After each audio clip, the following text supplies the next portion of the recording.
నమస్తే అమ్మ. మొదటగా మీ ఆధ్యాత్మిక ప్రయాణం ఎలా మొదలైంది? ఆధ్యాత్మిక ప్రయాణం అంటే పూర్తిగా ఆధ్యాత్మికతలోకి వచ్చిందైతే 2003లో గురువు గారిని కలిసినప్పుడు వారిని చూసిన తర్వాత చాలా ఏంటి అంటే ఇన్స్పైర్ అయిన విషయాలు ఏంటి, ఆయన న్యూక్లియర్ సైంటిస్ట్ అన్నమాట. న్యూక్లియర్ సైంటిస్ట్ అయ్యుండి కూడా అసలు ఫస్ట్ ఇందులోకి ఎందుకు వచ్చారు, ఎందుకు అంటే చిన్నప్పటి నుంచి మంత్రం అంటే చాలా ఇష్టం ఉండేది.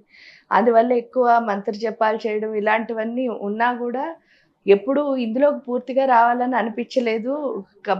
డైలీ రొటీన్లో ఇది కూడా ఒకటి, అంటే జాబ్ చేసుకోవడం, చదువుకోవడం, వీటితోనే ఇది ఒకటి. కానీ గురూజీని చూసిన తర్వాత ఒకటే అర్థమైంది, ఎంత గొప్పగా చేసినా ఏం చేసినా ఫైనల్ ఇదే కదా అని అనిపించిన స్థితి. ఎందుకు అంటే ఆయన చేసిన ప్రతి పనిలోనూ ఆ ఇన్స్పిరేషన్ రావడానికి అందరికీ ఏదైతే ప్రవచనం చెప్తూ ఉండేవారో అది క్లియర్గా ఆయన లైఫ్లో చేస్తూ మనకి చెప్పేవారనమాట.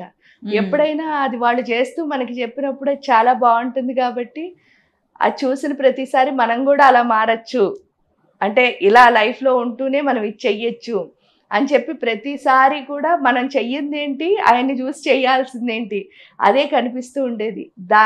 ఆ ఇష్టంతో మొదలైందే పూర్తి ఆధ్యాత్మిక ప్రయాణం అంటే. మీరైనా కానీ గురువు గారైనా శక్తిని గుర్తించింది ఎప్పుడు అసలు? గురువుగారు ఆయన మొదలు ఇప్పుడు అంటే చిన్నప్పటి నుంచి ఆయన చేస్తూ వచ్చారు. 47th ఇయర్లో వారు అమ్మ మొత్తం ఆ జాబ్ను వదిలేసి పూర్తిగా అమ్మవారిలోకి వచ్చారు. నాదైతే చిన్నప్పటి నుంచి గుర్తించడం అంటే ఎప్పుడూ ఉంది. ఎందుకు అంటే దేవుడికి దండం పెడితే మనకి ఏం కావాలంటే అది అవుతుంది అని. మరి అంటే అమ్మవారు ఆధ్యాత్మికలోకి ఇలా తీసుకురావాలనుకునో ఏమో, ఏదైనా అడిగితే చాలా అది వస్తూ ఉండేది. అంటే నాకు ఇన్ని మార్కులు కావాలి అనుకుంటే అన్ని మార్కులు, అంటే అంత బాగా అనమాట అమ్మవారితో. అలా అయినప్పుడు ఒకసారి ఏమైంది అంటే మేము ర్యాలీ అని ఒక ఊళ్ళో ఉండేవాళ్ళం. ఆ ఊళ్ళో ఉంటే ఒక శివాలయం ఉండేది, ఉమాకమఠలేశ్వర స్వామి గుడి అని. ఆ శివాలయానికి వెళ్ళినప్పుడు అక్కడ నవగ్రహాల టెంపుల్ ఉండేది ఆ గుడి లోపల. అక్కడ ఒక చిన్న శివుడి విగ్రహం ఉండేది బయటన. ఆ విగ్రహాన్ని ఎప్పుడు చూసినా అదేమిటో నేను వెళ్ళగానే తలకిందులుగా, అంటే ఫస్ట్ వెళ్ళగానే ఇలా కనిపించేది. ఒక నిమిషం అక్కడి నుంచి నేసరికి ఇలా తలకిందులుగా కనిపించేది. ఇది ఎందుకు ఇలా కనిపిస్తోందో అర్థమయ్యేది కాదు. ఎవరినైనా అడిగితే ఏమంటారో తెలీదు. అసలు అది నిజమో అబద్ధమో అర్థం కాదు. అలాంటి స్థితిలో అదే గుడిలో ఒక అర్ధనారీశ్వరుడి విగ్రహం కూడా ఉండేది. ఆ అర్ధనారీశ్వరి విగ్రహం దగ్గరికి ఎప్పుడు వెళ్ళినా సరే అదేంటో ఇలా చూసి కదులుతున్నట్టు అనిపించేది. ఈ రెండు నిజమా అబద్ధమా ఎవరిని అడగాలో తెలియదు అనమాట. తెలియకుండా అదే గుడిలో ఒకసారి ప్రదక్షిణం చేస్తుంటే ఒక పెద్ద ఆయన 103 ఏళ్ళో 104 ఏళ్ళో బతికారు. అప్పటికే 102 ఎంతో ఉంటాయి, 100 దాటే. ఆ ఇయర్స్ ఉన్న పెద్ద ఆయన నాతో పాటు ప్రదక్షిణ చేస్తున్నారు. అంటే ఆయన మాకు తెలుసు, ఎందుకంటే మా ఫ్రెండ్ వాళ్ళ ముత్తాత గారు అనమాట. అయ్యేసరికి ఆయన తిరుగుతూ ఉంటే నేను వెళ్ళి నెమ్మదిగా అడిగా, తాతగారు ఇలా జరుగుతుందా, మీరు పెద్ద ఆయన కదా, నాకు ఇలా తిరుగుతోంది, ఏమిటో ఇలా కనిపిస్తోంది. అక్కడ మళ్ళీ అమ్మవారి విగ్రహం దగ్గరికి వెళ్ళేసరికి ఆవిడేమో ఇలా ఇలా ఊపుతున్నట్టు అనిపిస్తోంది, ఇవన్నీ నిజాలా అబద్ధాలా అని అడిగినప్పుడు ఆయన అన్నారు, అది అంటే అలాంటివి కనిపించాలనే చాలామంది యోగులు పూజలు చేస్తారు. నువ్వు చిన్నదానివి, ఎందుకో మరి దేవుడికి కనెక్ట్ అయ్యావు, అందువల్ల నీకు అలా కలుగుతోంది. కానీ ఆ అనుభవాన్ని నువ్వు, ఆయన చెప్పిన ఆయన మాట ఏంటి అంటే, ఎక్స్పీరియన్స్ ఏదైనా వచ్చినప్పుడు దాన్ని ఎక్కువ షేర్ చేసేయాలి. అంటే మనం ఏంటంటే దాన్ని ఏమంటారంటే యాంగ్జైటీ. అంటే ఆ యాంగ్జైటీతో నాకు ఇది అయ్యింది అని అందరికీ చెప్పడానికి చాలా ఇష్టపడతాం. కానీ ఆ పెద్ద ఆయన చాలా అనుభవం కదా, దాంతో నాకు చెప్పింది ఒకటి ఏంటంటే, మనకి ఏదైనా అనుభవం వస్తే దాన్ని ఎంజాయ్ చేయాలి, అంటే దాన్ని ఆనందపడాలి. ఎప్పుడైతే మనం ఆస్వాదించి ఆనందపడతామో దానివల్ల ఇంకా మంచి అనుభవాలు వచ్చి మన జీవితం మారుతుంది. అంతేకాని నాకు ఇది జరుగుతోంది అని చెప్పి అందరితో షేర్ చేసుకుంటే ఎవరికి తోచిన సలహా వాళ్ళు ఇస్తారు. అవన్నీ తీసుకోవడం వల్ల ఏమవుతుంది అంటే, నీకు ఒరిజినల్గా రావాల్సిన ఎక్స్పీరియన్స్ లేవి నువ్వు తీసుకోలేవు అని చెప్పారు. కాబట్టి దేవుడు నీకు మంచిగా ఇస్తున్నాడు కదా, నువ్వు హాయిగా జపం ఏదో ఒకటి చేసుకో, ఆ వచ్చిన దాన్ని నువ్వు ఆనందపడు, దాన్ని ఆస్వాదించు, అప్పుడు నీకు ఇంకో కొత్తది వస్తుంది అని చెప్పారు. మరి చిన్నప్పుడు చెప్పడమేమో ఆ మాట ఎప్పుడూ నా మెదడులో ఉండిపోయింది. అందువల్ల ఆ అనుభవం అన్నది నాకు ఏంటవుతుందంటే అది వచ్చినప్పుడు దాన్ని ఎలా ఎంజాయ్ చేయాలి అన్నది తెలుసుకుని ఆ తర్వాత ఇంకో కొత్త అనుభవం ప్లస్ మన జీవితం ఎలా మార్చుకోవాలి అలా జరుగుతున్న సమయంలోనే గురువు గారిని చూసిన తర్వాత ఇంక ఇవన్నీ వద్దు, వారితో అలా వారు ఏం చెప్తే అది చేస్తే చాలు అని అర్థమైంది. ఎందువల్ల అంటే మన ఋషులు మునులు చెప్పిన ఏ మంత్రమైనా సరే మనం విశ్లేషించకుండా వాళ్ళు చెప్పింది చెప్పినట్టు చేసేస్తే దాని ఫలితం అయితే 100కి 500% ఉంటుంది. అది మాత్రం ఖచ్చితంగా లైఫ్లో తెలిసింది. కాబట్టే దాంట్లో ముందుకు వెళ్ళాలి అని నిర్ణయం తీసుకోవాలి. యాక్చువల్లీ ఏంటంటే అమ్మా, ఎవరైనా సరే ఆధ్యాత్మికత అనగానే ముందు మగవారే ఎక్కువ అలా ఉంటారు, ఆడవారు కాస్త తక్కువ, కుటుంబ బాధ్యతలని ఇలాంటి వైపుకే మొగ్గు చూపుతారని అనుకుంటూ ఉంటారు. కానీ పర్టికులర్గా మీరు అలా ఒక ఆధ్యాత్మికత వైపుకి వెళ్ళటం అనేది చాలా మంచి విషయం. చెప్పాలంటే తక్కువ మంది మాత్రమే అలా వెళ్తూ ఉంటారు. చిన్నతనంలో జరిగిన అనుభవాలు కూడా తెలియజేయడం జరిగింది, చాలా గొప్ప అంశం. మీ ద్వారా ఎలాంటి సేవా కార్యక్రమాలు చేయడం జరుగుతుంది ప్రస్తుతం? ప్రస్తుతం అంటే మేము శ్రీ విద్య ఉపాసన అన్నది నేర్పిస్తాం. ఇక్కడ ఆడవాళ్ళు మగవాళ్ళు అన్నది అసలు లేదు. ఎందుకు అంటే ఆత్మ అన్నది అందరికీ సమానమే. కాబట్టి ఆధ్యాత్మికత ఏదైనా కూడా ఆత్మని మనం శుద్ధి చేసుకుని ఆ ఆత్మ యొక్క అంటే ఉన్నతత్వాన్ని పెంచుకోవడానికి. కాబట్టి అందరిలోనూ ఉన్నతత్వం కావాలి. అందులో నిజం చెప్తే ముందుగా స్త్రీలోనే కావాలి. మీరు చెప్పినట్టు కుటుంబ బాధ్యతే కాదు, మొత్తం ఈ ప్రపంచం బాధ్యతే స్త్రీలో ఉంది. ఎందుకు అంటే ఆవిడ అమ్మ కాబట్టి. అమ్మకి మొత్తం సృష్టి అంతా కాపాడాల్సిన బాధ్యత ఉంది. కాబట్టి అందులో స్త్రీకి ఉన్న చైతన్యం ఏమిటి అంటే వాయుతత్వం. అందువల్లే మీరు ఎక్కడైనా వింటే ఆడవాళ్ళ నోట్లో నూగింజ నానదు. ఆ సామెత ఎందుకు వచ్చింది అంటే వాళ్ళకి ఏది వచ్చినా సరే స్ప్రెడ్ చేయడం అన్నది అలవాటు బాగా. అప్పుడు అనవసరమైన విషయాలు స్ప్రెడ్ చేసే బదులు ఒక మంచిని స్ప్రెడ్ చేయడం మొదలు పెట్టాం అనుకోండి, ప్రపంచం ఏమవుతుంది. అందులో తల్లికి ఏంటంటే ఒక ఆర్గనైజ్డ్గా పిల్లల్ని పెంచడం వచ్చు. అప్పుడు దేశం ఎంతో బాగుంటుంది కదా. తల్లులందరూ ఆధ్యాత్మికంగా ఉంటాయి అంటే వాళ్ళ ఆత్మ ఉన్నతంగా ఉంటాయి. ఇక్కడ ఆధ్యాత్మికత అంటే కూడా పూజ ఒక్కటే కాదు. ఏమిటి అని అంటే మీరు ఏ పని చేసినా సరే వర్క్ ఈజ్ డివైన్ అని అంటారు కదా. యాదేవి సర్వభూతేషు వృత్తి రూపేణ సంస్థిత. మనం చేస్తున్న ప్రతి పని దేవుడే. అది కనుక అర్థం చేసుకుని చేసామా, మీ ఇంటినే కాదు మీరు చేస్తున్న పనినే కాదు ఈ ప్రపంచాన్ని కూడా బాగు చేయగలిగే శక్తి ఎవరికి ఉంది అంటే అమ్మలోనే ఉంది. కాబట్టి అమ్మ తప్పకుండా ఈ పని చెయ్యాలి. అమ్మ, అసలు లలిత ఉపాసన అంటే ఏంటి? లలిత అసలు ఉపాసన అంటే అర్థం ఏమిటి అంటే ఉప ఆసన అంటే ఆవిడ. ఇప్పుడు మీరు ఎప్పుడైనా చూస్తే చూడండి, చాలా నానుడిగా మనం చెప్పుకుంటాం ఏంటి అంటే 6 నెలలు ఫ్రెండ్షిప్ చేశారనుకో, వాళ్ళే వీళ్ళే వాళ్ళు ఎందుకు అవుతున్నారు అని అంటే మనం మాట్లాడుకోగా కొన్ని క్వాలిటీస్ మీకు నచ్చచ్చు. అవి మనం ఏం చేస్తామంటే మనకి తెలియకుండానే అలవాటు చేసుకుంటాం. అంటే వాళ్ళతో మాట్లాడుతూ ఆ అలవాటు చేసుకున్న ఏవైతే ఉన్నాయో ఆ లక్షణాలు మనతో లైఫ్ లాంగ్. ఇప్పుడు ఫ్రెండ్షిప్ కట్ అవ్వచ్చు కానీ లక్షణాలు మాత్రం పోవు. ఇక్కడ అదే విధంగా ఏంటంటే ఉపాసన అంటే కూడా అర్థం ఏమిటి అంటే ఆ దేవతని అలా ఎందుకంటే ఉపాసన అంటే దేవతకి దగ్గరగా ఉండడం. మనం ఎంత దగ్గరగా ఉంటే అంత ఆ దేవత లక్షణాలను ఎవరి లోపలికి తెచ్చుకోవడం అలవాటు అయిపోతుంది. అంటే అందుకే దాన్ని ఉపాసనం అంటే ఏంటి, ఆవిడ లాంటి ఆసనమే వేసుకుని కూర్చుని ఆవిడని చూస్తూ ఉండాలట, ఏమి చేయకూడదు. చూడగా అంటే ఫ్రెండ్షిప్ చేయగా ఏమవుతుంది ఆ లక్షణాలు. ఎప్పుడైతే ఆవిడ లక్షణాలను మనలో నింపుకుంటామో దాన్నే ఉపాసన అంటారు. ఇంక ఈ లలిత ఉపాసన అంటే ఏంటి అంటే లలిత అంటే అర్థమే ఆనందం అని. లోకాన్ లాలిత్యతే ఇది లలిత. ఎన్నిసార్లు లలిత లలిత లలిత అంటున్నామో అంత ఆనందం వస్తుంది. అది కూడా ఎక్కడొస్తుంది అంటే చండీ కవచంలో లలిత అమ్మవారు ఎక్కడుందో చెప్తారు. ఏంటంటే హృదయే లలితాదేవి. మీరు ఎంత లలిత అంటే అంత హృదయం అంతా ఆనందంతో నిండుతుంది. మళ్ళీ ఈ ఆనందం ఎలా వస్తుందండి అంటే లలిత సహస్రనామాలు చివరిగా చెప్తారు, శివశక్తి ఐక్య రూపిణి లలితాంబిక అని. అంటే Lalita is equal to Shiva plus Shakti. అంటే అర్ధనారీశ్వర తత్వమే లలితదేవి యొక్క స్వరూపం.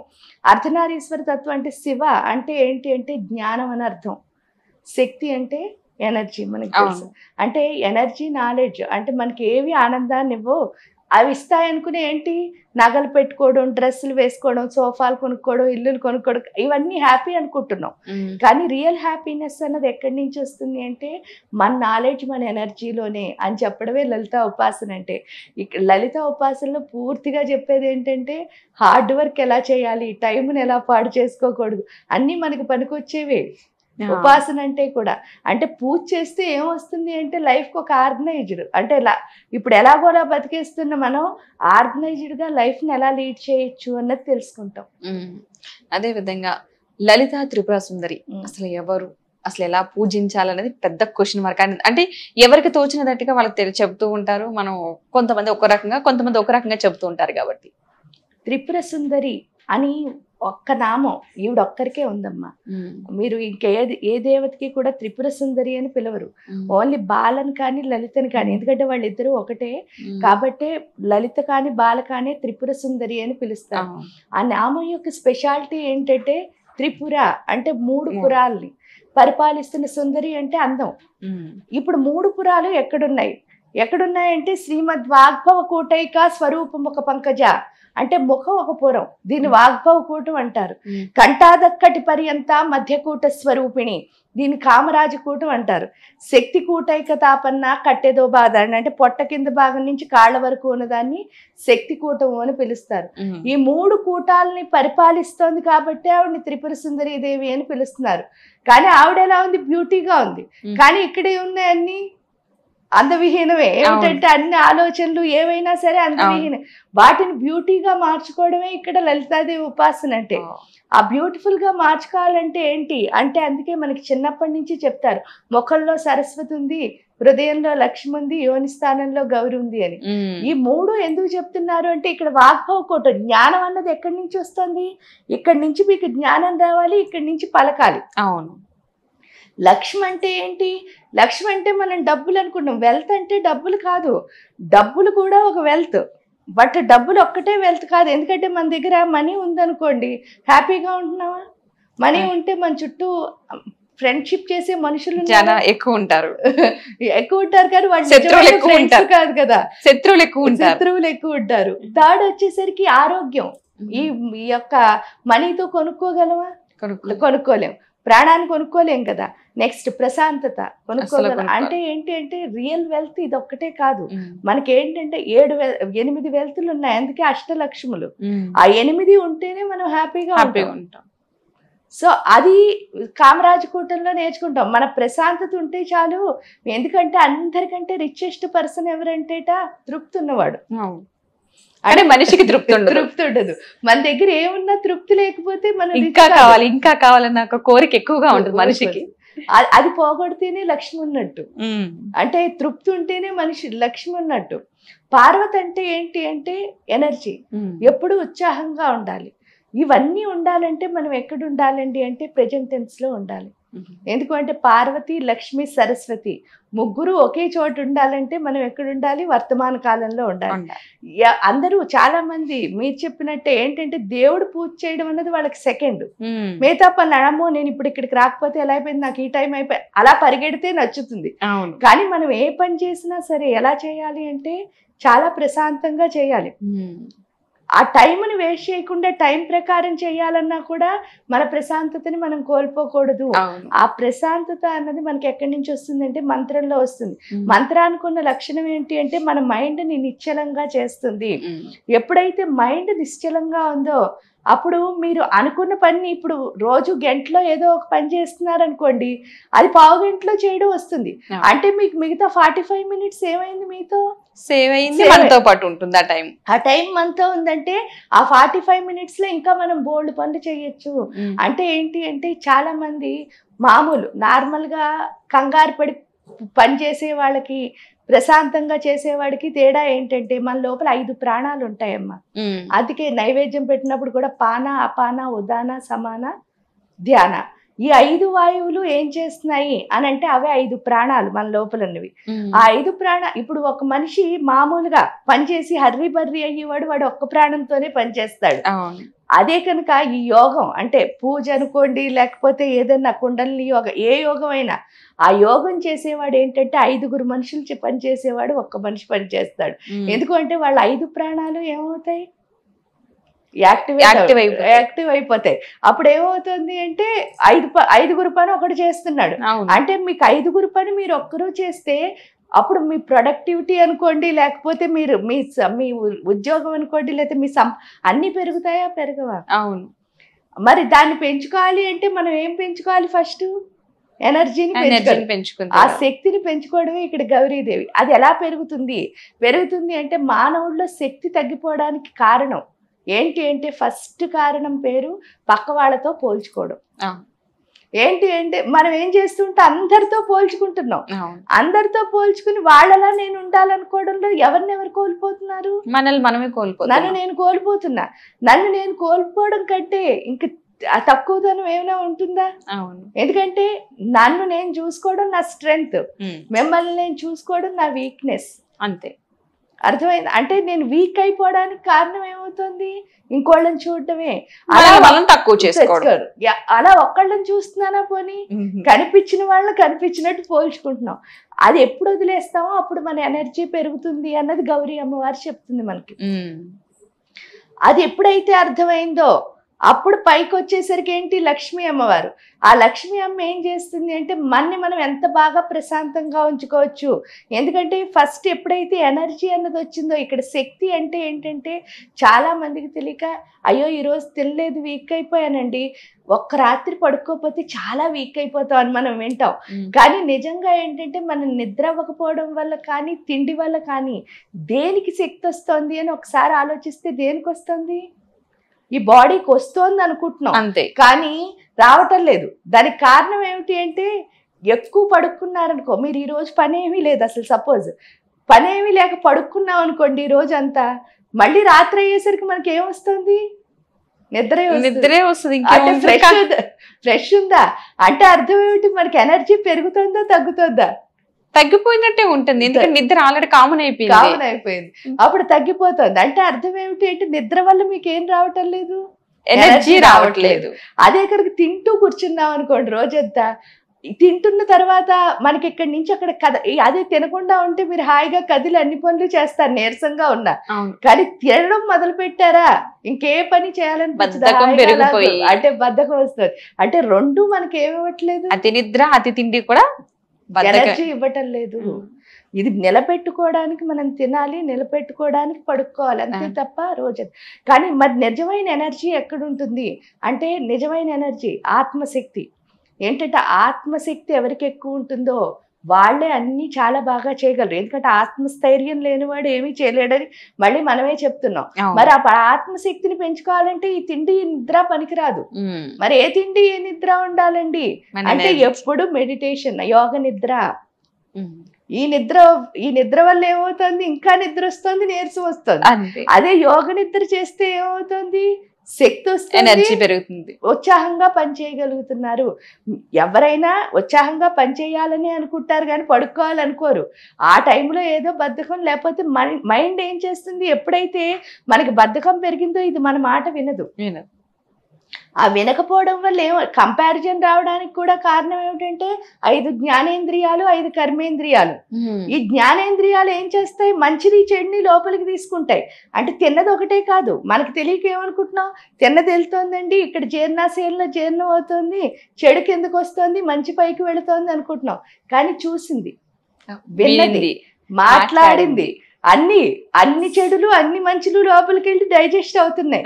అందుకే మీకు ఎప్పుడైనా చూస్తే చిన్నపిల్లల్ని పెద్దవాళ్ళు ముసలివాళ్ళు అన్ని పొట్టలో దాచుకుంటుందని చెప్పి గట్టిగా గిల్లి వెళ్ళిపోవడం మనం చూసాం. ఎందుకంటే వాళ్ళు బయటకు ఏమీ చెప్పలేదు అనుకోండి, ముద్దుగా ఉన్న పిల్లలు వాళ్ళు అంటారు అన్ని పొట్టలో దాచుకున్నారని. అన్ని పొట్టలో దాచుకోవడం అంటే ఏంటి? మంచి చెడు ఎక్కడికి వెళ్తుందని అర్థం, ఆ పొట్టలోకే వెళ్తుంది. ఇక్కడ జీర్ణాశయం ఏం చేస్తుంది? దాన్ని డైజెస్ట్ చేసి చెడుని కిందకి పంపించి మంచిని పైకి పంపిస్తోంది. ఇవన్నీ ఏంటి అంటే లోపల ఉన్నవన్నీ 72,000 నాడులు.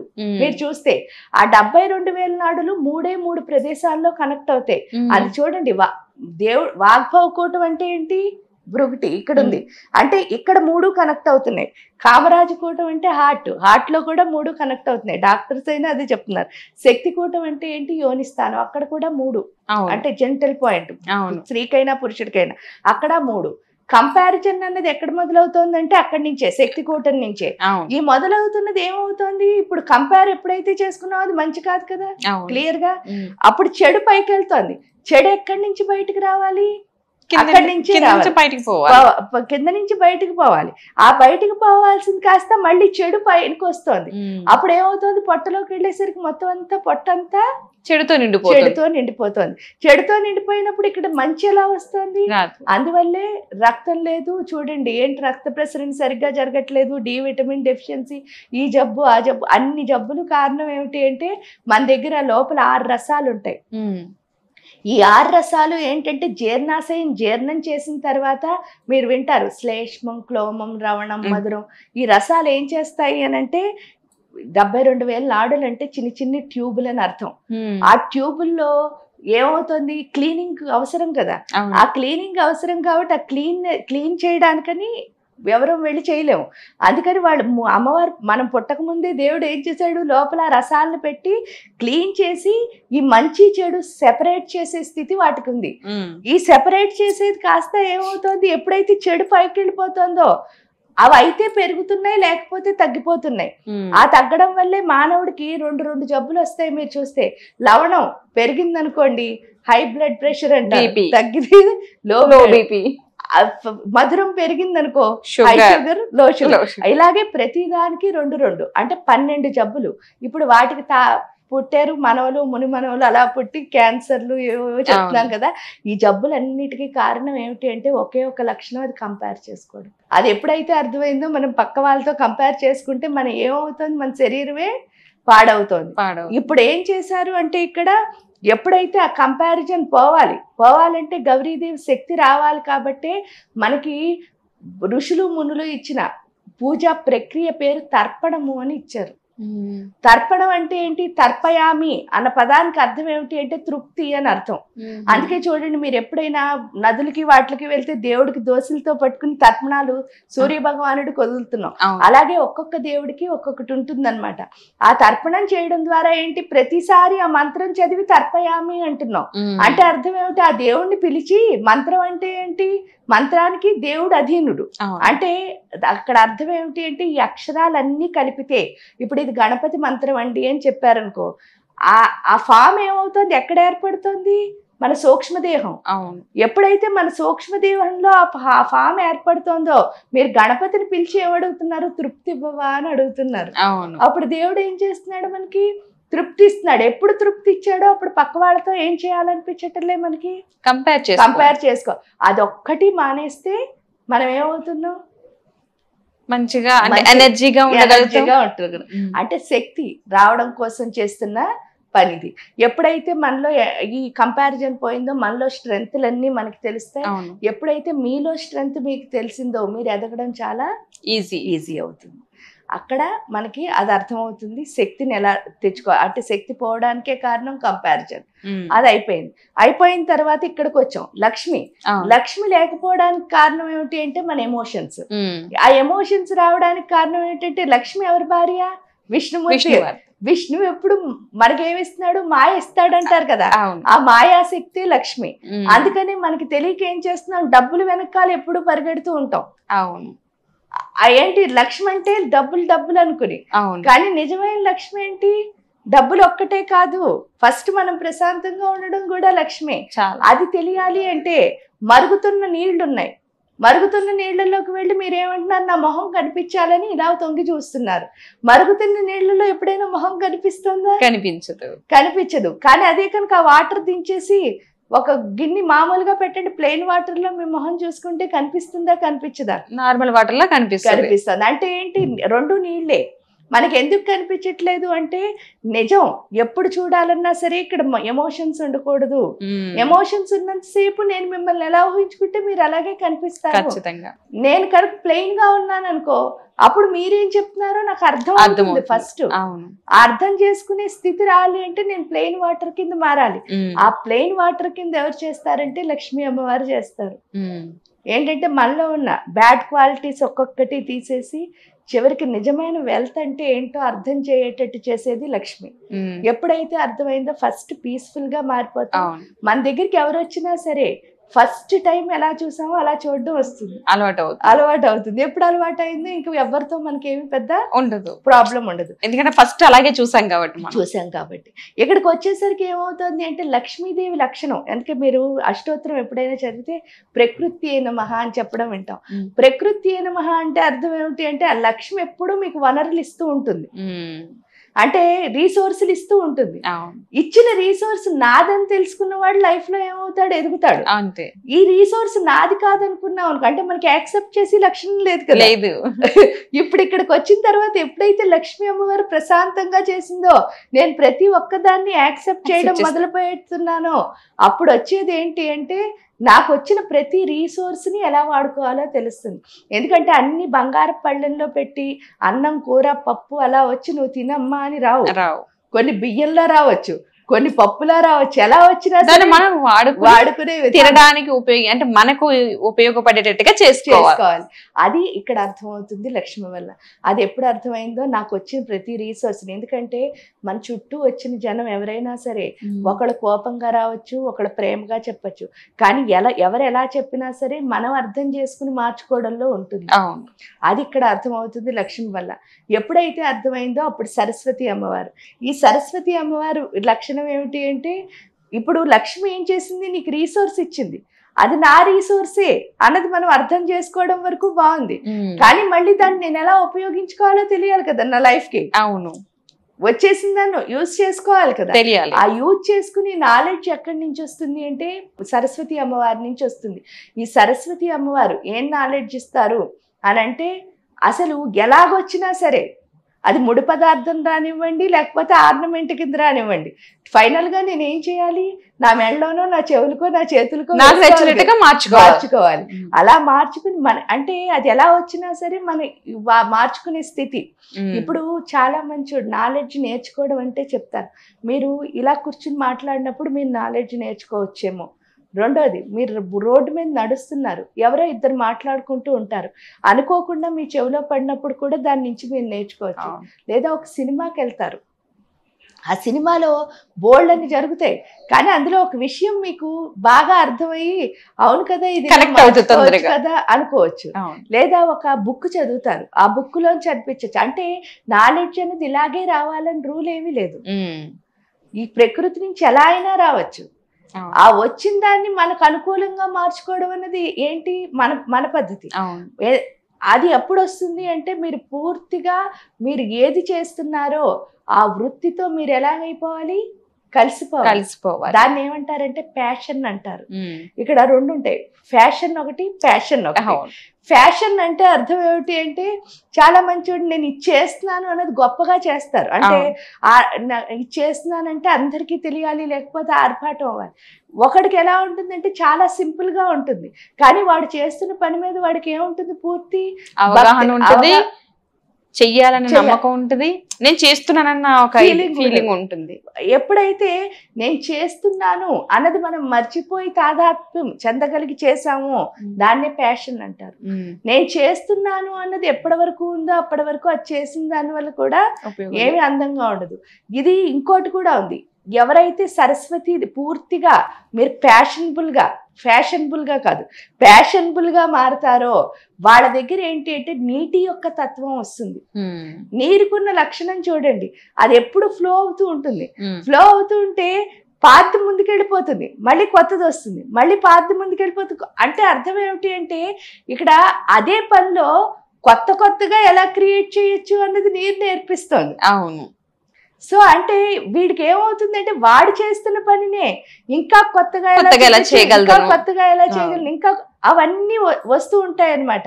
ఇక్కడికి వచ్చేసరికి ఇది ఆజ్ఞాచక్రం కదా, వాళ్ళకి ఏదైతే థాట్ వచ్చిందో అది ఇమ్మీడియట్ ఇంప్లిమెంటేషన్ అన్నది జరుగుతుంది. ఎప్పుడైతే ఇమ్మీడియట్ ఇంప్లిమెంటేషన్ అయిందో, మంచి చెడు ఇలాంటివి ఉండవు, వచ్చిందా థాట్ అదే మంచి, చేసేసావంటే ఆ పని ఏమవుతుంది, సక్సెస్. అండ్ అందుకని వాళ్ళు ఏ పని చేసినా సరే గ్రాండ్ సక్సెస్. దానికి కారణం ఏమిటి అని అంటే పూర్తిగా వాళ్ళు, అందుకే అమ్మవారిని మీరు వింటే చింతామణి గృహాంతస్థ అని పిలుస్తారు. చింతామణి అంటే ఏమిటి? చింత అంటే ఆలోచన అని అర్థం. ఎప్పుడైతే మన ఆలోచనల్లో కన్ఫ్యూజన్, మణి అంటే కన్ఫ్యూజన్ తీసేసింది, ఏమిస్తుంది? క్లారిటీ ఇస్తుంది. అవును. మణి అంటే ఏంటి? కాంతనే కదా కాంతి. ఈ చింతలను తీసేసి ఏమిస్తుంది? కాంతి ఇస్తుంది. ఇక్కడ చింత కూడా ఏమిటో పెద్దవేమీ లేవు మన దగ్గర. మనం చాలా సింపుల్ అందరం. ఎంత సింపుల్ అంటే ఏదన్నా ఒక పని చేయాలనుకోండి, ఎస్సా నోవా, ఎస్సా నోవా, లేకపోతే ఉందా లేదా, ఉందా లేదా, చైనా వద్దా, ఇదే కదా ఇదే రెండిట్ల మీద ఆగిపోతూ ఉంటాం. ఆ రెండిట్ల మీద చింత ఉన్నంతసేపు ఈ రెండు కన్ఫ్యూజ్ అవుతాం. మణి ఎప్పుడు వచ్చిందో ఏమవుతుందిట, ఈ కన్ఫ్యూజన్ పోయి క్లారిటీ వచ్చేస్తుంది. ఆ క్లారిటీ ఏంటి అంటే ఉందంటే ఉంది, లేదంటే లేదు, సింపుల్ అంతే. అవునంటే అవును, కాదంటే కాదు, చేస్తానంటే చేస్తా, చేయను అంటే చేయను, అంతే. అది ఎవరికి వస్తుందో వాడు ఇక్కడి నుంచి ఏ ఆలోచన చేసినా సక్సెస్ అవుతుంది. అది అక్కడికి వెళ్ళాక పార్వతి, అది ఎప్పుడు వస్తుంది అని అంటే ఇందాక చెప్పినట్టే మనం అనవసరమైన విషయాలపైన ఏమి ఫోకస్ చేయకుండా, ఈ ప్యాషన్ ఉన్నవాడు ఏంటంటే వాడి పనితో పాటు అన్నిటికీ డీవియేట్ అయిపోతూ ఉంటాడు. అవును. ప్యాషన్ ఉన్నవాడు ఏంటంటే ఎన్నైనా రానివ్వండి వాడికి అనుకూలంగా మార్చుకుంటాడు తప్ప వాడు డీవియేట్ అవడు. అవును. ఇక్కడికి వచ్చేసరికి అది వస్తుంది సరస్వతి వల్ల. ఎప్పుడైతే ఈ మూడు అలా ఎవరుంటారో వాళ్ళే బ్యూటీ అన్నమాట. సుందరి అంటే అదే. ఆ బ్యూటీనెస్ అంటే ఏంటంటే అదే. మీరు అనుకున్న పనిలో మీరు ఎప్పుడు ప్యాషనబుల్ గా ఉండాలి, లేకపోతే చెయ్యొద్దు. అది మీది కాదు. మీకు ప్యాషన్ రావట్లేదంటే ఆ పని మీది కాదనమాట, అంతే. మీ పని ఏదో మీరు వెతుక్కోవాలి, అంతే. అక్కడికి వెళ్ళిన తర్వాత అది ఎప్పుడు అర్థమైందో అప్పుడు ప్రకృతితో కనెక్ట్ అవ్వడం అన్నది వస్తుంది. అదే లలిత అంటే. ప్రకృతితో కనెక్ట్ అవ్వడం అంటే అర్థం ఏమిటి అంటే, ఇప్పుడు చాలా మందికి ఒక భయం ఉంటుంది. ఆ భయం పేరేంటి అంటే, నేను అమ్మ కడుపులోంచి వస్తాం కదా మనందరం, ఈ అమ్మ కడుపులో ఉన్నంతసేపు 9 నెలలు చాలా సెక్యూర్డ్గా ఉన్నాం. 9వ నెల బయటకు రాగానే అమ్మకి బిడ్డకి ఉన్న సంబంధాన్ని కట్ చేశారు. ఈ కట్ చేయగానే ఏమవుతుంది అని అంటే, తల్లితో ఎప్పుడైతే బిడ్డకి సంబంధం కట్ అయిపోయిందో ఆ కట్ అయిన మరుక్షణం జరిగేది ఏమిటిట అంటే, నాకెవ్వరూ లేరు, ఎందుకంటే లోపలంతా చిన్న పొట్ట, చీకటి, ఇందులో మురికి, అయినా సరే మా అమ్మ నాతో ఉందని చిన్న ప్లేస్లో తిరిగేసాం. బయటికి రాగానే ఇంత పెద్ద ప్లేసు, లోపల మురికి లేదు, క్లీన్ గా ఉంది, తీరా చూస్తే చీకటి లేదు, వెలుగుంది. ఇదంతా కాదన్నట్టు మనం పుట్టామని చూడడానికి ఇలాంటి ఆకారాలన్నీ వచ్చాయి, ఇవి ఎప్పుడు లోపల చూడలే. ఇన్ని చూసినప్పుడు ఎవరు లేరు నాకంటే అమ్మ లేదు, ఎందుకంటే నేను ఒంటరి. ఆ లోన్లీనెస్ తోనే పెరుగుతా. అందుకే మనకి ఎప్పుడు ఎంత పెద్ద అయిపోయినా సరే చుట్టూ ఎంతమంది అయినా ఉండేవండి, ఆ ఒంటరితనం మన వెంటాడుతూ ఉంటుంది. కానీ లలిత ఉపాసనకు వచ్చేసరికి ఏమవుతుందంటే ఒంటరితనం పోతుంది. ఎలాగా అంటే నా ఆత్మ శివస్వరూపం అని అర్థమవుతుంది. అందుకే రుద్రంలో చెప్తారు ఆత్మభౌడే శివుడు. అందుకే ఆయన సర్వాంతర్యామి, అన్నిటి లోపల ఎవరైతే ఉన్నారో ఆయనే శివయ్య. ఇప్పుడు నా లోపల ఉన్న ఆత్మ శివుడైతే మరి అమ్మ ఎవరు అంటే ప్రకృతి తల్లి స్వరూపం. నా కంటికి కనిపించే ప్రతి ఒక్కటి అమ్మే. అది ఆడవాళ్ళు, మగవాళ్ళు, లేకపోతే గోళ్ళు, చెట్లు, పిల్లులు, కుక్కలు, పక్షులు, ఏవైనా కానీ అది అమ్మే. అప్పుడు ఈ శివయ్యని ఆ అమ్మని కలుపుతూ ఉండాలి. అదే కదా అర్ధనారీశ్వర తత్వం అంటే. ఎప్పుడైతే, ఎందువల్ల అంటే నా లోపల బోల్డంత నాలెడ్జ్ ఉంది. చాలా మంది నాలెడ్జ్ అంటే బుక్కులు చదివితే వస్తుంది అనుకుంటారు. కాదు, మన లోపల ఉన్న నాలెడ్జ్ కి ప్రకృతి ఎప్పుడైతే, ఎందుకంటే లోపల జ్ఞానం ఉంది, ఆ జ్ఞానం చెప్పాలంటే మనకి ఏముండాలి? చైతన్యం ఉండాలి. ఆ చైతన్యం ఎవరు అంటే తల్లి స్వరూపం. ఎప్పుడైతే ఈ చైతన్యం వచ్చి జ్ఞానంతో కనెక్ట్ అవుతుందో అప్పుడే మన నోట్లోంచి ఏమొస్తుంది? మంచి మాటలే వస్తాయి. అది ఇక్కడ అర్థమవుతుంది లలిత ఉపాసనలో. చాలా గొప్పగా వివరించారమ్మా. నిజంగా నార్మల్ జనానికి అర్థమయ్యే భాష ఏదైనా సరే ఆ విధంగా కాకుండా వాళ్ళు చెప్పి, అంటే వాళ్ళు చూసేది డైలీ వాడే పదాలతో చెప్పడం వల్ల త్వరగా జనానికి అర్థమవుతుంది. చాలా మంచి వివరాలు అందించారమ్మా. అమ్మ, లలితాదేవిని ఉపాసించడానికి ఏమైనా నియమాలు ఉంటాయా? అంటే అంతేకాకుండా నియమాలతో పాటు ఏ సమయాల్లో ఉపాసించాలి, ఎలాంటి నియమాలు పాటించాలి? ఇక్కడ నియమము అంటే నిజంగా నియమం అంటే శరీరానికి ఏం అవసరం లేదు. ఎందువల్ల అంటే ఇప్పుడు మీ అమ్మగారిని మీరు కలవాలనుకున్నారు, మీ అమ్మగారితో మీరు మాట్లాడాలనుకున్నారు, లేదా మీ అమ్మతో మీరు ఉండాలనుకున్నారు, అప్పుడు నియమాలే ఉంటాయి. ఉండవు. ఎందుకు ఉండవు అంటే మన అమ్మ ఆవిడ. అంతే. అప్పుడు మన అమ్మ దగ్గరికి మనం హ్యాపీగా ఎలా అయినా ఏ టైంలో అయినా, ఎందుకంటే అర్ధరాత్రి అయినా పొద్దున్నైనా ఏ టైంలో అయినా వెళ్ళగలిగి సర్వకాల సర్వావస్థల యందు ఎవరి దగ్గరికి అయితే వెళ్ళగలుగుతామో దాని పేరే అమ్మ అంటే. అవును. ఎందుకంటే అంతకంటే దగ్గర ఇంకెవరు ఉండరు ఈ సృష్టిలో ఏ ప్రాణికి కూడా. అవును. మరి అలాంటప్పుడు అంటే మనతో పాటు 80 సంవత్సరాలు ఉంటారేమో పూర్తి ఆయువు ఆ తల్లికి బిడ్డకి ఉంటే. అలాంటి తల్లితోనే మనకు అంత ఫ్రీడమ్, స్వేచ్ఛ ఉన్నప్పుడు ఈ జగన్మాత ఇది ఎప్పుడైతే మొదలైందో ఈ సృష్టి, మళ్ళీ ఈ సృష్టి ఎప్పుడైతే పూర్తవుతుందో అప్పటి వరకు మొదల నుంచి చివరి వరకు మనతో అమ్మగా ఉన్నది ఎవరు? జగన్మాత. ఆ తల్లిని కలవడానికో మాట్లాడడానికో వీటికి నియమాలు ఏమీ లేవు. కానీ ఒకే ఒక నియమం ఉంది. అది ఏమిటి అంటే అమ్మతో బిజినెస్ చేయకూడదు. అది చేసి తప్పు అనమాట. ఎందుకు బిజినెస్ చేయకూడదు? బిజినెస్ ఏమిటండి అంటారు.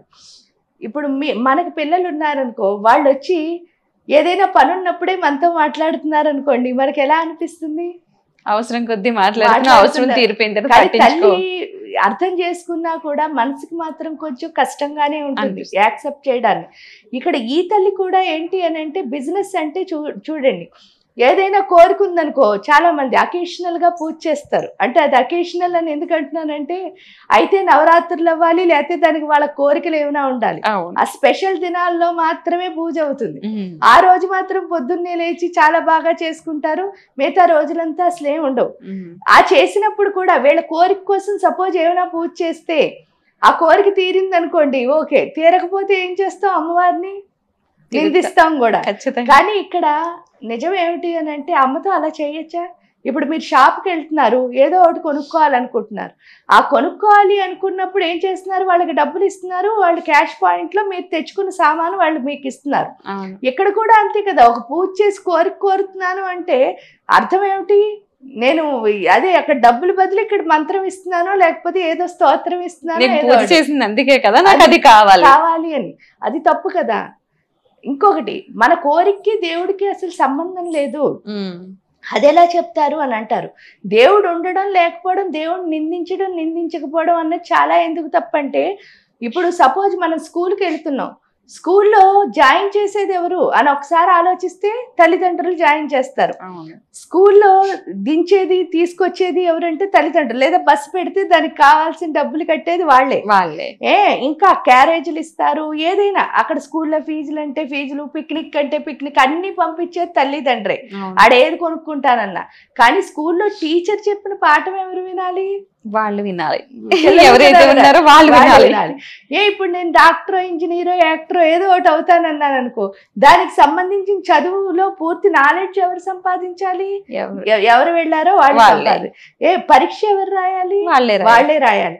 మరి అలాంటప్పుడు ఇంత చిన్న అంటే ఈ సంవత్సరం పాస్ అవడం పోనీ ఒక 20 సంవత్సరాల కాలం చదువుకుంటే, ఈ 20 సంవత్సరాల కాలం చదువుకే ప్రతి సంవత్సరం ఇన్ని పరీక్షలు, ఇన్ని పాసులు, ఇన్ని ఉన్నాయి. వేటిల్లో తల్లిదండ్రుల పాత్ర అయితే లేదు. మీరు చూస్తే ఓన్లీ మీకు దానికి సమకూర్చడం తప్ప దాంట్లో వాళ్ళ ఏమి పెట్టరు. అయినా వాళ్ళు చదివి పరీక్ష రాస్తే టీచర్లు కూడా ఒప్పుకోరు, స్క్వాడ్లు కూడా ఒప్పుకోరు, మన బయటికి పంపించేస్తారు. సేమ్ ఇక్కడ కూడా అంతే.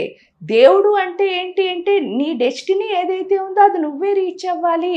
కానీ దేవుడికి పూజ ఎందుకు చేస్తున్నావు అంటే ఆ డెస్టినీకి నిలబడే శక్తి, అంటే ఎలాంటి పరీక్షలు వచ్చినా సరే స్ట్రాంగ్గా నిలబడే శక్తిని తెచ్చుకోవడానికి దేవుడికి పూజ చేస్తున్నాను తప్ప డెస్టినీకి దేవుడికి ఏం సంబంధం లేదు.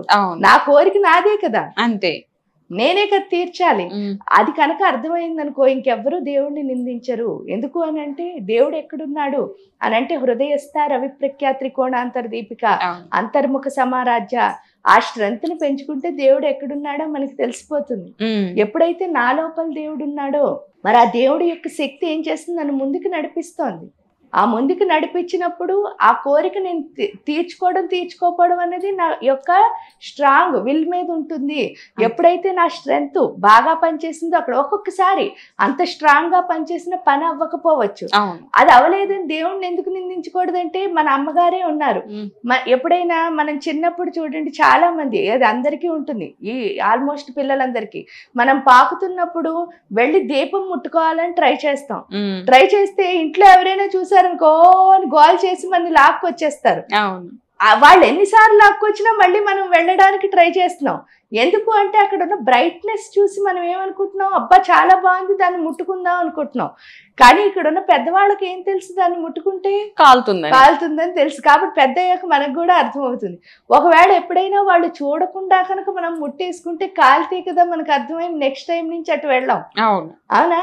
అంటే దేవుడు ఏం చేస్తా, ఆ కోరిక మనకి తీరలేదు, మనం స్ట్రాంగ్గా పనిచేసినా అంటే అర్థం ఏంటంటే అది ఇప్పుడు మనకి మంచిగా ఉన్నట్టు అనిపించినా, ఈ దీపం ఎలా బ్రైట్గా ఉందో అలా ఆ తర్వాత మన లైఫ్లో అది కాలేదు అయ్యి ఉంటే కనుకే మనకి ఆ కోరిక తీర్చలేదు.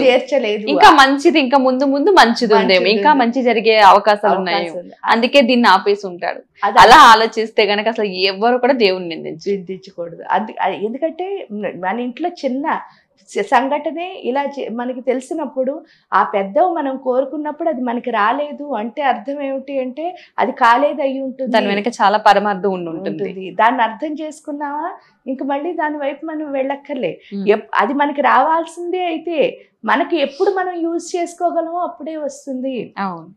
అంతే తప్ప ఊరికే దాని మీద మనం మోస్తూ ఏంటి అనవసరంగా మనం టెన్షన్ పడ్డాం, మన హెల్త్ పాడు చేసుకోవడమే కాకుండా ఇంకా మనకి ఏదన్నా శక్తినిచ్చే దేవుడిని కాస్త నిందించడం వల్ల పరుగులు పెట్టే టైంలో మన ఆరోగ్యం పోతుంది, మన వెల్త్ హెల్త్ మనీ అన్ని పోగొట్టుకుంటున్నాం.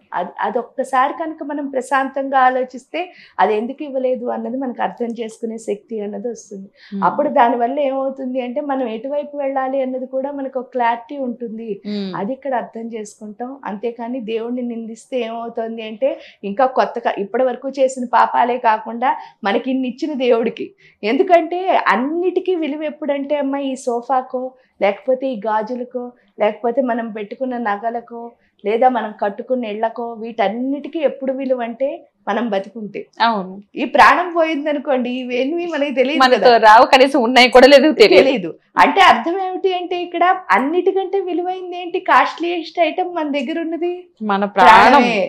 అంటే దాన్ని కదా మనం పెంచుకోవాలి. ఆస్తులు ఐశ్వర్యాలు కాదు, మనం పెంచుకోవాల్సింది మన ప్రాణశక్తిని. ఎందుకంటే ఇంతకంటే ఖరీదైంది ఇంకేమీ లేదు. ఆ ప్రాణశక్తి కోసం ఇవన్నీ దాన్ని పెంచుకోవాలి అంటే ఏకైక మార్గం మంత్ర సాధనే. కాబట్టి మనం ఎంత సాధన చేస్తామో ఈ యోగ సాధనలు అంటే మన గురువులు ఇచ్చిన ఆ ఏదైతే ఉన్నాయో ఈ ఋషులు మునులు ఇచ్చిన ఆధ్యాత్మిక సాధనలు, ఈ సాధనలు మనం చేయడం ద్వారా మనలో ఉన్న ప్రాణశక్తిని పెంచుకోగలుగుతాం.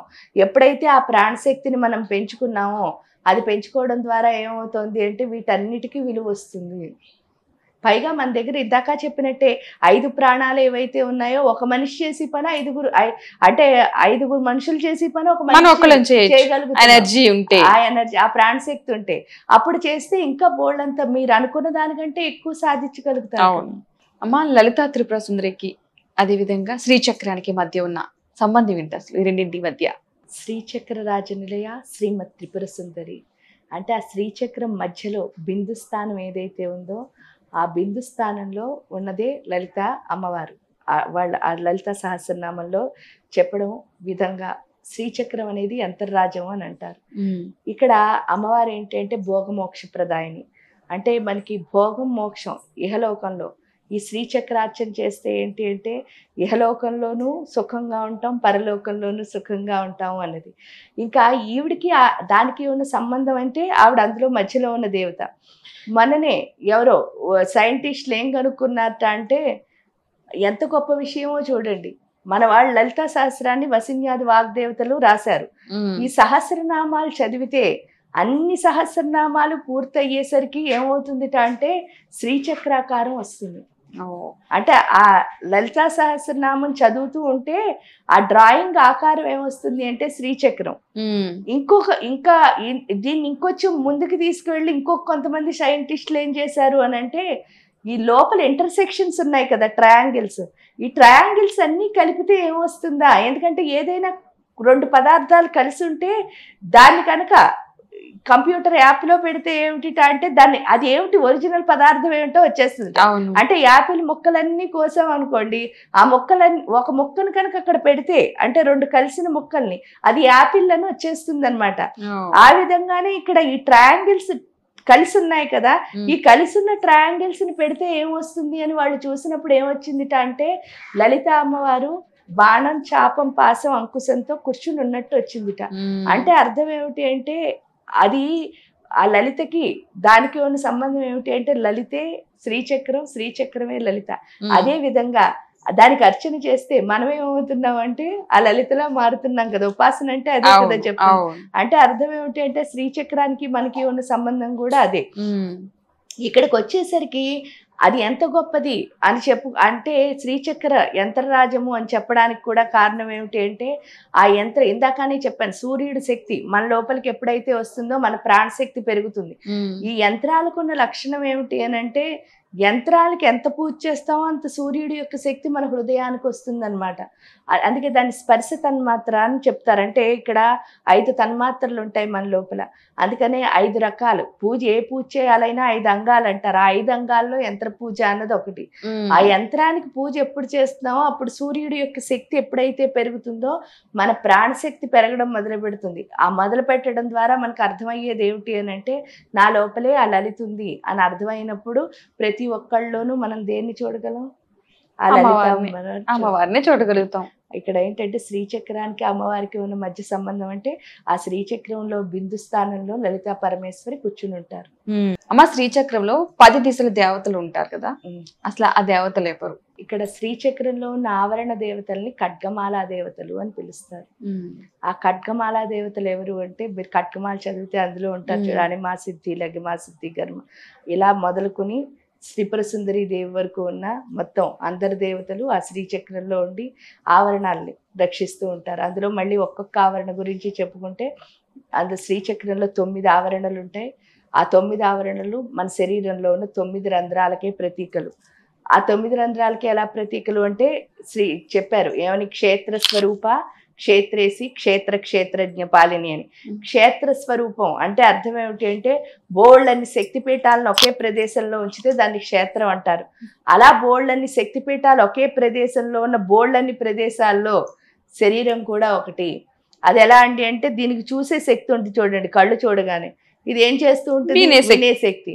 ఇది వాసన చూస్తుంది, శ్వాస పీలుస్తుంది. ఇది రుచి చూస్తుంది, ఇది శబ్దాన్ని బయటకు పంపిస్తుంది, ఇది ప్రతి దాన్ని ఫీల్ అవుతూ ఉంటుంది. ఇదేమో తిన్నదంతా పచనం చేస్తుంది, ఇది క్రియేట్ చేస్తుంది, ఇది నడుస్తుంది, ఇది పని చేస్తుంది. అలాగే కాకుండా చిన్న చిన్న బోళ్ళని పార్ట్లు, బోళ్ళని పనులు చేస్తున్నాయి. ఈ విధంగా ఏంటి అని అంటే ఈ శరీరమే శ్రీచక్రం, శ్రీచక్రమే శరీరం అనమాట. ఆ 9 ఆవరణలే ఇక్కడున్న 9 రంధ్రాలు. ఆ 9 రంధ్రాలు అని చెప్పడానికి ఇంకా అందులో ఖడ్గమాలా దేవతలు కదా దేవతలు అంటున్నారు. ఈ ఖడ్గమాలా దేవతలు కూడా మీరు చూస్తే హృదయదేవి, శిరోదేవి, శిఖాదేవి, కవచదేవి అంటే వీళ్ళందరూ ఎవరు అంటే దేవతలు అని చెప్పడానికి కూడా కారణం ఏమిటి అని అంటే శరీరంలో ఉన్న ఒక్కొక్క భాగంలో ఉన్న రాక్షసత్వాన్ని కనుక తొలగించామంటే దైవత్వం వచ్చేస్తుంది. ఎప్పుడైతే దైవత్వం వచ్చిందో మనం అనుకున్నవన్నీ సాధించగలం. అక్కడ శ్రీచక్రం మనకు అదే తెలియచేస్తుంది. అంటే మనం అనుకున్న ప్రతిదీ సాధించాలి అంటే మన దగ్గర ఏం ఉండక్కర్లే, పట్టుదల ఉండాలి, ఓర్పు ఉండాలి, నేర్చుకునే లక్షణం ఉండాలి, వర్తమాన కాలంలో ఉండడం, అవన్నీ ఒక్కొక్క ఆవరణ దాటుతుంటే మనకు వస్తాయి అన్నమాట. అవును అమ్మ, శ్రీచక్రాన్ని ఇంట్లో ఏర్పాటు చేసుకోవచ్చు అంటారా ఎవరైనా? తప్పకుండా. ఎందుకంటే శరీరమే శ్రీచక్రం అని చెప్పుకున్నప్పుడు మనం నడుస్తున్నాం అంటే ఇంత పెద్ద శ్రీచక్రం ఇంట్లోనే ఉంది కదా, అప్పుడు మనం శ్రీచక్రం హ్యాపీ. దానికి తోడు అమ్మవారికి ఆ శ్రీచక్రానికి ఉన్న లక్షణం ఏంటి అంటే మనం ఏది ఇస్తే దాన్ని మనకు అన్ని రెట్లు వెనక్కి ఇచ్చేస్తుంది. అందుకని శ్రీచక్రం అంటే అమ్మ కదా. అప్పుడు అమ్మతనం ఎప్పుడైతే మన గుండెకి వచ్చిందో ఇల్లంతా ఏమవుతుంది? ప్రేమమయం అవుతుంది. అప్పుడు అందరం కలిసి హాయిగా అంటే ఇప్పుడు ఏదైతే లోటుపాట్లు ఉన్నాయో అవన్నీ పోయి మనందరం కలిసి ఆనందంగా ఉండే స్థితి అన్నది శ్రీచక్రం వల్ల కలుగుతుంది. కాబట్టి అన్నీ ఉంటాయి. ఎందుకంటే అమ్మదై ఉంటే అన్నీ ఉన్నట్లే. కాబట్టి శ్రీచక్రం ఇంట్లో ఉంటే మనతో అన్నీ ఉంటాయి. అమ్మ, లలిత ఉపాసన చేయడానికి దీక్ష తీసుకోవాలనుకుంటారా? దీక్ష చేయాలంటారా? తప్పకుండా దీక్ష చేయాలి. దీక్ష అంటే ఏం లేదు, కమిట్మెంట్ అన్నమాట. నేను ఈ పని చేస్తాను అని చెప్పాలి అంటే ఆ పని చెయ్యాలి అంటే ఒక గురువు ద్వారా ఏంటి అంటే మంత్రాన్ని తీసుకుని మనం ఏం చెప్తున్నాం, లైఫ్ టైం కమిట్మెంట్ ఇస్తున్నాం అనమాట.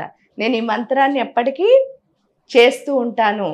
ఎప్పుడైతే మనం ఎప్పటికీ చేస్తూ ఉంటాను అని చెప్పామో ఆ మంత్రం చేయడం ద్వారా ఏమవుతోంది అని అంటే మన లోపల నేను ఇందాక చెప్పింది మనోనిశ్చలత అన్నది వస్తుంది. ఎప్పుడైతే మనస్సు నిశ్చలంగా ఉందో అది ఉండడం ద్వారా ఏమవుతుంది, మనం అనుకున్న కార్యాలన్నింటినీ సాధించగలుగుతాం. ఎప్పుడైతే మన లోపల ప్రశాంతత వచ్చిందో ఇంక దాన్ని వదలాలని అనిపించదు కదా. అందులో అమ్మ ఉంటే ఏముంటుంది, మనకి ఇంకా ప్రశాంతంగా ఆనందం ఉంటుంది, ఒక ధైర్యం ఉంటుంది. ఆ ధైర్యం ఆనందం. ఎందుకంటే బాధ వస్తే అమ్మ ఒళ్ళో పడుకుంటేట ఆ బాధ పోతుందిట, ఆనందం వస్తుందిట. కాబట్టి ఆ అమ్మ ఒడే మనతో ఎప్పుడు ఉందనుకోండి, ఎప్పుడు మనం ఎలా ఉంటాం, ఆనందంగా ఉంటాం. అంటే మంత్రం తీసుకోవడం అంటే అది అమ్మని మన లోపలికి తెచ్చుకోవడమే. అమ్మ దీక్ష తీసుకోవడానికి ప్రత్యేకించి విధానం ఏమైనా ఉంటుందంటారా? అంటే ఎవరి దగ్గర తీసుకోవాలి, ఎవరి దగ్గర తీసుకోవాలి అంటే మీరు వెళ్ళిన అంటే మీ గురువులు ఎవరైతే మీరు ఎవరి దగ్గరికి వెళ్ళారో ఆ గురువు గారు వారి పద్ధతి ప్రకారం మీకు దీక్షిస్తారు. ఇందులో ఏంటి అంటే శ్రీ విద్య అయినా ఇందులో మళ్ళీ 4 ఆచారాలు ఉంటాయి. ఆ 4 ఆచారాల గురువుల్లో మీరు ఏ ఆచారం గురువు దగ్గరికి వెళ్ళారో వాళ్ళ పద్ధతి ప్రకారం వాళ్ళు మీకు మంత్రాన్ని ఉపదేశం చేస్తారు. అంటే ప్రత్యేకించి దీక్ష తీసుకున్న వాళ్ళు ఏమైనా నియమాలు పాటించాల్సి ఉంటుందంటారా? ఖచ్చితంగా పాటించాల్సిన నియమం అంటే చాలా ఫస్ట్ కమిట్ అయి చెయ్యాలి. శ్రద్ధ, తీసుకున్న గురువు మీద భక్తి ఉండాలి. ఈ భక్తి శ్రద్ధతో ఎప్పుడైతే చేస్తామో ఆటోమేటిక్గా మన మనస్సుని దానికి తగినట్టుగా ఆ దేవతే మారుస్తుంది. ఎందుకంటే మనలో ఉన్న రాక్షస లక్షణాలు ఎప్పుడైతే ఒక్కొక్కటిగా బయటకు వచ్చేసాయో వచ్చిన తర్వాత మనం ఎలా ఉండాలో అలా. ఎందుకంటే ఇవి అన్నిటికంటే పెద్ద నియమం ఏంటి అంటే మనోనియమం అంటారు. ఆ మనస్సుని ఏంటంటే మనం అనుకున్న అంటే చేయాల్సిన పనులన్నీ ఇప్పుడు చేస్తాను అనుకున్నాను, 108 సార్లు 1,00,000 సార్లు ఏదో అనుకున్నాం. మన స్తోమతను బట్టి మనం అన్నిసార్లు చేస్తాం. అంటే నాకు ఇంత టైం ఉంటుంది రోజు, మనకు తెలుసు కదా మనం చేస్తున్న పనులన్నిటితో పాటు మనకి ఇది కూడా చెయ్యాలి అన్నప్పుడు నాకు ఎంత టైం ఉంటుంది అని లేదు. కొంతమంది ఏం చేస్తారు, నేను 10 రోజుల్లో 1,00,000 జపం చేస్తానని ఆ 10 రోజులు దాని మీదే కూర్చుంటారు. అలా డిఫరెంట్. మనం అనుకున్న ఇప్పుడు లేదు నేను ఈ పని చేస్తూ కూడా ఇది చెయ్యాలి కాబట్టి రోజుకి 10,000 సార్లే చేయగలను, రోజుకి 5,000 సార్లే చేయగలను, లేదా రోజుకి 108 సార్లే చేయగలను. ఎప్పుడైతే చేయగలను అనుకున్నానో ఆ 108 సార్లు నేను అనుకున్నట్టు చేయగలిగే స్థితి ఏదైతే ఉందో ఆ కమిట్మెంట్ కనుక మనం తీసుకుని ప్రతిరోజు చేయగలుగుతున్నాము అంటే దానివల్ల ఏంటి అంటే ఆటోమేటిక్గా మన మనస్సు పూర్తిగా ఎవరి మీద లగ్నం అవుతుంది, ఆ దేవత మీద లగ్నం అవుతుంది. ఎప్పుడైతే లగ్నం అయిందో మనం చేయకూడనివి వాటంతట అవే వెళ్ళిపోతాయి. ఎందుకంటే తమో గుణం ఎప్పుడైతే బయటకు వెళ్ళిపోయిందో మనకు అక్కర్లేనివన్నీ వాటంతట అవే దూరం అవుతాయి, సత్వగుణం లోపలికి వస్తుంది. కానీ ఎప్పుడైతే ఫస్ట్ రిస్ట్రిక్షన్ పెట్టుకున్నామో, ఎందుకంటే నేను ఇది చేయకూడదేమో ఈ పూజ చేయడం వల్ల అని అనుకుని ఫస్ట్ మొదలెట్టినప్పుడు ఇంట్రెస్ట్తో మొదలెట్టాం కాబట్టి అవి మానేసి చేస్తారు. ఆ తర్వాత కొన్ని రోజులు అయిపోయేసరికి ఏమవుతుంది అని అంటే ఎవరో చేస్తున్నారు, అది చెయ్యాలనిపిస్తుంది. ఇక్కడికి వచ్చేసరికి ఏంటి ఈ మంత్రం వల్ల చేయలేకపోతున్నారు అనిపిస్తుంది. అది కూడా కొన్ని రోజులు మన మైండ్ లో ఆపగలుగుతాం. ఆ తర్వాత ఏమవుతుందంటే ఇది వదిలేస్తే గొడవ లేదు కదా, నేను వాళ్ళతో హ్యాపీగా ఉండొచ్చు కదా అనిపిస్తుంది. ఎప్పుడైతే దీన్ని వదిలేసామో మళ్ళీ మనం మామూలుగా అయిపోతాం. దానికి బదులు ఏంటి అంటే ఫస్ట్ మొదలుపెట్టిన రోజు నుంచి చక్కగా ఎన్నిసార్లు చేస్తానంటే అన్నిసార్లు చేస్తూ మీరు చేస్తున్న పనులన్నీ చేస్తూనే ఇది కూడా చేసుకోవచ్చు. ఆ చెయ్యగా ఈ సత్వగుణం ఎప్పుడైతే లోపలికి వచ్చిందో మనంతటా మనం మానేసామంటే ఏ పనైనా ఇంకా మళ్ళీ దాని వైపు మనకు చూడాలని కూడా అనిపించదు. ఆ స్థితికి మనం వెళ్లే వరకు సాధన చేస్తూ ఆ తర్వాత ఇంకొంచెం మంచిగా సాధన చేసుకుంటే ఏంటంటే గొప్ప వాళ్ళ కింద అవుతాం. నిజంగానమ్మా చాలా చాలా మంచి విషయాలు తెలియజేస్తారు. ధన్యవాదాలమ్మా.